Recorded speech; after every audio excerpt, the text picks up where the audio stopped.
થરાદમાં સોમનાથ સોસાયટીમાં ઉભરાતા ગટરના ગંદા પાણીને લીધે રહીશો પરેશાન. અનેકવાર રજૂઆત કરવા છતાં ઉકેલ ન આવવાનો આરોપ. થરાદ ખાતે આવેલી સોમનાથ સોસાયટીમાં ગટરના ઉભરાતા ગંદા પાણીથી સ્થાનિક રહીશો હાલાકીનો સામનો કરી રહ્યા છે. સમસ્યાનો નિવેડો ન આવતા સ્થાનિક રહીશોએ મીડિયા સમક્ષ જણાવ્યું હતું કે વર્ષોથી ગટર ઉભરાવાની સમસ્યા હોય અનેક રજૂઆતો કરી છે, પરંતુ નગરપાલિકા હાથ ઉપર હાથ ધરી આંખ આડા કાન કરી દીધા હોય તેમ કોઈ વાત સાંભળવા જ તૈયાર નથી. વરસાદી માહોલમાં ગટરનું પાણી વધુ ઉભરાતા ગંદુ પાણી ઘરોમાં ઘૂસી જવાની અને ઘર આગળ જ ગંદા પાણીના ખાડા ભરાઈ રહેતા મચ્છરોનો ઉપદ્રવથી બાળકો પણ અસરગ્રસ્ત થવાની ભીતિ સેવાઈ રહી છે. તેમ મીડિયા સમક્ષ સ્થાનિક મહિલાઓએ વેદના ઠાલવી નગરપાલિકા સામે રોષ વ્યક્ત કર્યો હતો. ઘર આગળ ઉભરાતી ગટરનો નગરપાલિકા કાયમી ધોરણે નિકાલ લાવે છે કેમ, એ તો આવનારો સમય જ બતાવશે. અહેવાલ અરવિંદ પુરોહિત, થરાદ, બનાસકાંઠા. સોમનાથમાં પાણી ભરાય છે, નગરપાલિકામાં જાણ કરી છે, કોઈ આવતું નથી.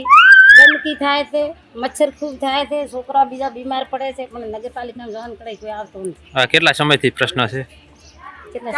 4 વર્ષથી જે રોડ પર બને ને તદુની અમારે ચમાહાના તકલીફ છે.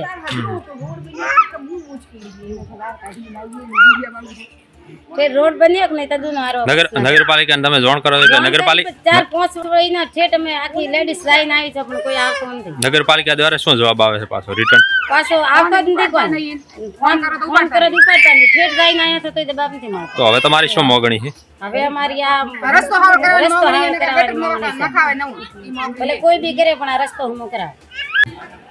અમારે સોમનાથ સોસાયટીમાં પાણી ભરાય, કોઈ નગરપાલિકા વાળા જવાબ આપતા નથી.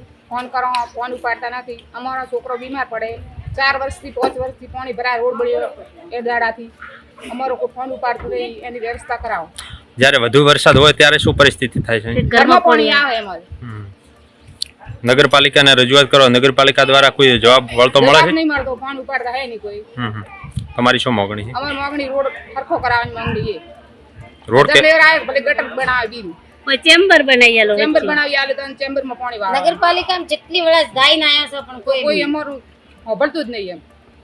અમે તમને આપીશું પણેપણના સમાચાર. જો તમે અમારા નિર્ભય માર્ગ ન્યૂઝ ચેનલને સબસ્ક્રાઇબ કર્યું નથી તો અત્યારે જ નીચે આપેલા આઇકોન બટન પર ક્લિક કરીને સબસ્ક્રાઇબ કરો અને શેર કરવાનું ભૂલશો નહીં.